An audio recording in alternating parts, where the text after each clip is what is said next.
Hello students. सो स्वागत है आप सबका स्टडी केम कैंपस में।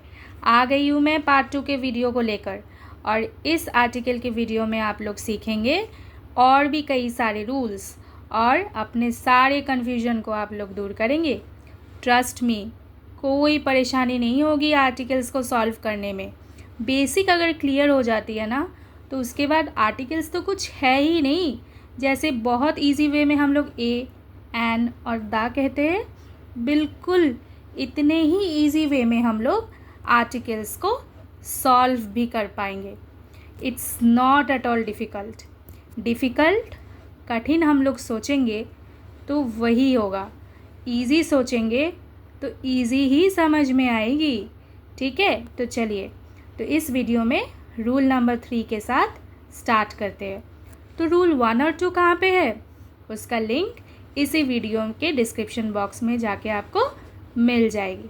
तो ज़रूर चेक करिए और सीखिए बेसिक नॉलेज अबाउट आर्टिकल्स। ठीक है, let us start with today's class. आज का क्लास स्टार्ट करते हैं रूल नंबर 3 के साथ। तो जनरली आर्टिकल्स तो 2 प्रकार के होते हैं। चलिए मैं और एक बार लिख देती हूँ। इनडेफिनाइट, ठीक है, और डेफिनाइट, राइट। तो इनडेफिनाइट में हम लोग ए और एन का यूज़ करते हैं, और डेफिनाइट आर्टिकल्स में हम लोग दा का यूज़ करते हैं। तो हम लोग ए का यूजेस सीख रहे थे, तो उसी को जारी रखते हुए, उसी को कंटिन्यू रखते हुए और एक कॉन्सेप्ट। अरे कॉन्सेप्ट लर्न करने से पहले एक एग्जाम्पल तो पहले दे दूँ।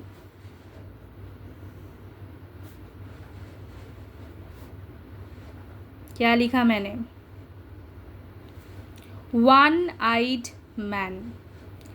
तो कुछ कन्फ्यूजन लग रहा है क्या?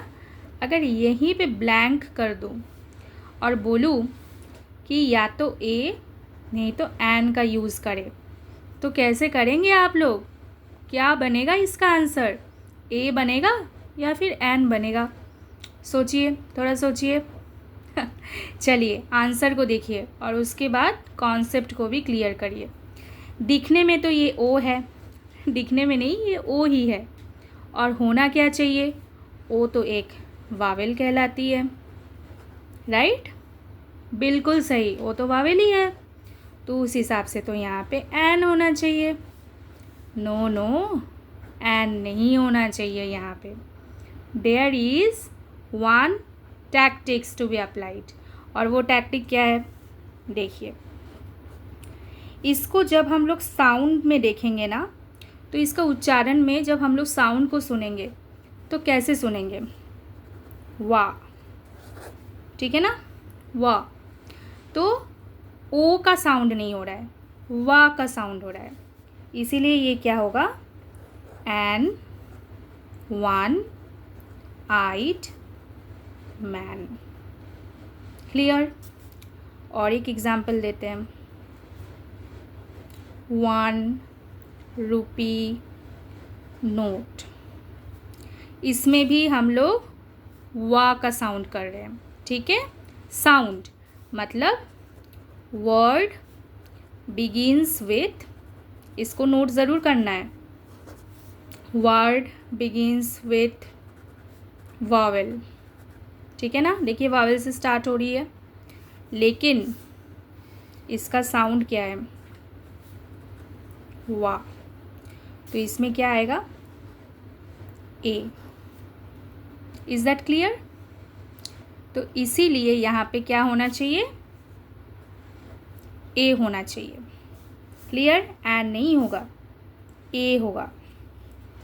बहुत अच्छे से समझना है इस चीज़ को, इट्स वेरी इजी। बस एक बार समझ जाना है तो उसके बाद कभी भी आप लाइफ में नहीं भूलोगे। ONE, ठीक है। वाह, वाह, इसलिए हम लोग एन का यूज़ नहीं कर रहे हैं, ए का यूज़ कर रहे हैं, ठीक है। Next rule number 4। अगर कोई भी प्रोफेशन हो, ठीक है, अगर कोई भी प्रोफेशन हो प्रोफेशन मतलब कोई भी पेशा, तो उसमें हम लोग ए का यूज़ करते हैं, ठीक है। जैसे ए डॉक्टर, ए टीचर, ठीक है, ए लॉयर। ऑफ कोर्स अगर एन लिखना है तो देखो आ गया ना वावेल, तो यहाँ पे क्या यूज़ करना है, एन, ठीक है। तो कोई भी अगर प्रोफेशन स्टेट करना हो तो we have to make use of a, नहीं तो an. That depends upon vowel और कॉन्सोनेंट, ठीक है, डिपेंड करता है वावेल और कॉन्सोनेंट के ऊपर। Next rule number 5।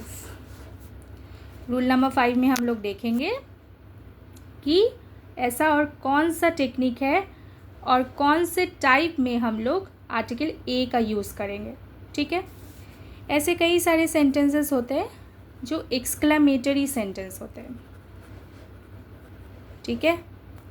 जब आप छोटे थे तब आप एक्सक्लेमेटरी सेंटेंसेस का पहचान कैसे करते थे, इस साइन के साथ, इसको साइन ऑफ एक्सक्लेमेशन बोलते हैं। मेरे साथ बोलना भी है, ठीक है, ताकि आपका भी प्रोनाउंसिएशन और क्लियर हो। तो कोई भी ऐसा एक्सक्लेमेटरी सेंटेंस जो बिगिंस हो रहा है WH वर्ड व्हाट से, ठीक है, तो उसके बाद भी हम लोग आर्टिकल ए का यूज़ करेंगे। कैसे, देखिए सेंटेंस को बनाते हैं। What a beautiful flower it is. समझ में आया? और एक एग्जाम्पल चाहिए, चलिए और एक एग्जाम्पल बना देते हैं। What a beautiful seen it was. चलिए, एक प्रेजेंट में एक पास्ट में, इसका भी वीडियो आएगा, ठीक है, पूरा कॉन्सेप्ट क्लियर हो जाएगा उसमें। तो रूल नंबर 5 ये कहलाता है कि कोई भी एक्सक्लेमेटरी सेंटेंस अगर व्हाट WH वर्ड व्हाट से स्टार्ट होता हो, और देखिए साइन ऑफ एक्सक्लेमेशन भी है, तो बिना सोचे समझे ए देखना है। लेकिन लेकिन लेकिन लेकिन देखिए सारे कॉन्सोनेंट है, ठीक है। तो मैम अगर कॉन्सोनेंट ना हो, चलिए उसका भी एक एग्जाम्पल ले लेते हैं। What an opportunity it is, ठीक है, देखिए वावेल, ओके। सो इस वीडियो में आपको दिए गए सारे एग्जाम्पल्स को आप अच्छे से समझिए और वीडियो को अच्छे से देखिए, सारे पॉइंट्स नोट करिए और कमेंट में ज़रूर एक एग्जाम्पल अपना भी बना के लिखे ज़रूर, ठीक है।